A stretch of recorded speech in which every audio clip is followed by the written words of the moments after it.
आज हम आपको व्रत का असली विज्ञान भी बताना चाहते हैं ताकि कुछ लोगों को यह समझ में आए कि अभी वो जो व्रत रख रहे हैं, जो उपवास रख रहे हैं, वो असल में उपवास है ही नहीं, वो उपहास है।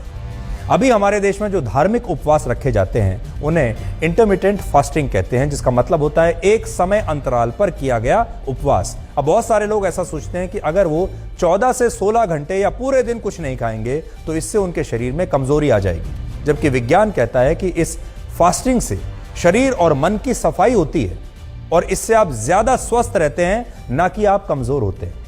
असल में हमारे शरीर में एनर्जी का सबसे बड़ा सोर्स होता है ग्लूकोज, और जब कोई व्यक्ति 10 से 14 घंटे तक कुछ नहीं खाता तो ग्लूकोज का यह स्तर शरीर में तेजी से गिरने लगता है, और ऐसी स्थिति में एनर्जी की कमी को पूरा करने के लिए शरीर फैट स्टोर से फैट मॉलिक्यूल्स को रिलीज करना शुरू कर देता है, यानी जो आपके शरीर में फैट है उसका इस्तेमाल करना शुरू कर देता है जो जम चुका था।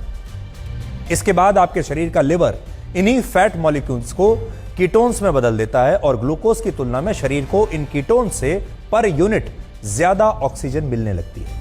इससे होता यह है कि व्रत के दौरान, उपवास के दौरान कुछ ना खाने से शरीर और दिमाग के न्यूरॉन्स को ज्यादा ऑक्सीजन मिलती है, और इसकी वजह से तनाव दूर होता है और फोकस पहले की तुलना में काफी आपका बढ़ जाता है। यानी दिमाग को भी फायदा होता है, दिल को भी फायदा होता है, शरीर को भी फायदा होता है। इसके अलावा उपवास को आपकी बॉडी का वीकली ऑफ भी आप मान सकते हैं। आप अपने दफ्तर में जहां भी काम करते होंगे एक वीकली ऑफ जरूर आप लेते होंगे, लेकिन क्या आपने कभी सोचा है कि आप अपने शरीर को कभी कोई वीकली ऑफ देते हैं? शायद आप में से ज्यादातर लोग शरीर को एक भी वीकली ऑफ नहीं देते।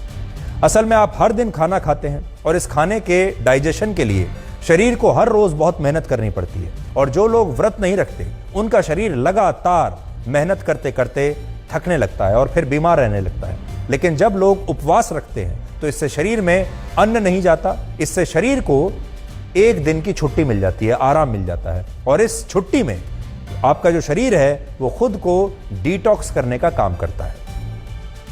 सरल शब्दों में कहें तो जो गाड़ी बिना सर्विस के लगातार चलती रहती है वो जल्दी खराब हो जाती है, और उससे आपने देखा होगा अक्सर धुआं निकलने लगता है, उसमें कोई ना कोई परेशानी लगी रहती है।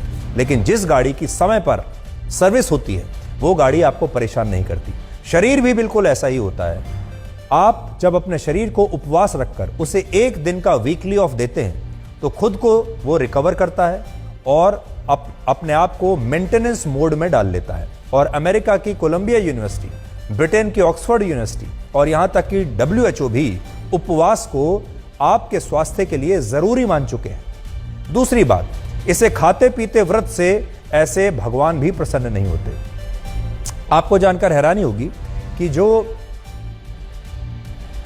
मिटोकॉन्ड्रियल DNA हमारे शरीर में खाने को एनर्जी में बदलता है, वो DNA सिर्फ आपको मां की तरफ से मिलता है, यानी सिर्फ मां से मिलता है। और नवरात्रि का पर्व भी मां दुर्गा को ही समर्पित है, जिन्हें जगत माता कहते हैं। अलग अलग स्टडीज के मुताबिक जब लोग उपवास करते हैं तो शरीर में इस DNA को कुछ देर का एक ब्रेक मिलता है, जिससे ये खुद को रिकवर कर पाता है, और उससे उम्र से जुड़ी बीमारियों की संभावना कम हो जाती है और लोग अपनी उम्र से काफी जवान दिखने लगते हैं। लेकिन फिलहाल उपवास में फलाहार के नाम पर अलग अलग चीजें खाने से ये उपवास अपने मूल रूप में रहता ही नहीं है, और इस उपवास का आपके शरीर को कोई फायदा नहीं होता।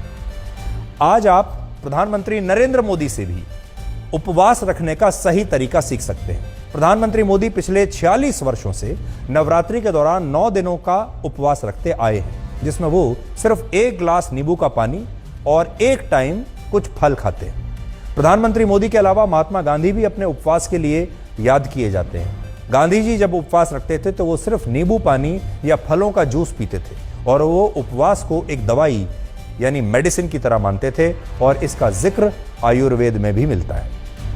आयुर्वेद का एक श्लोक है, लग्नम परम औषधम, जिसका मतलब होता है उपवास सर्वोच्च औषधि है। लेकिन जब आप उपवास खाते पीते हुए करते हैं तो ये औषधि औषधि नहीं रहती, और ये उपवास भी उपवास नहीं रहता, व्रत भी व्रत नहीं रहता। आज हम आपसे एक और बात कहना चाहते हैं, और इसको आप जरा सोचकर देखिएगा। हम लोग जो दिन रात खाने पीने की बात करते हैं, खाने की बात करते हैं, कुछ खाया कि नहीं, ये जो खाना है ये भी काफी ओवर हाइप्ड चीज है। इंसान को लगता है कि खाना उसे स्वस्थ रखता है, खाना उसे शक्ति देता है, जब भी भूख लगे तुरंत खाना खा लो, बिना भूख के भी खाना खा लो। जबकि सच यह है कि संतुलित आहार और सही मात्रा में आहार ही इंसान को स्वस्थ रख सकता है। आज दुनिया में 78% से ज्यादा बीमारियां सिर्फ खान पान की आदतों की वजह से हैं।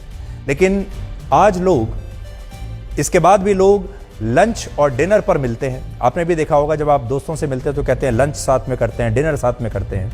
आज भी सभी माएँ अपने बच्चों से यही पूछती हैं कि उन्होंने खाना खाया या नहीं, अगर नहीं खाया है तो जल्दी से खा लीजिए। और जब लोग जो एक दूसरे के आपको बहुत जो चिंता करते हैं, वो भी सबसे पहले ये पूछते हैं आपने खाना तो खाया या नहीं खाया।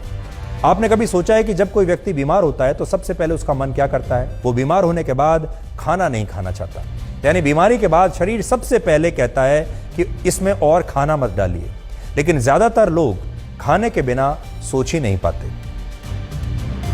तो आज हम आपको ये बताना चाहते थे कि जो आप खाना खा रहे हैं, ध्यान से खाइए, उसकी मात्रा देखकर खाइए। और अगर आप अपने शरीर को हफ्ते में 1 वीकली ऑफ दे सकें तो आप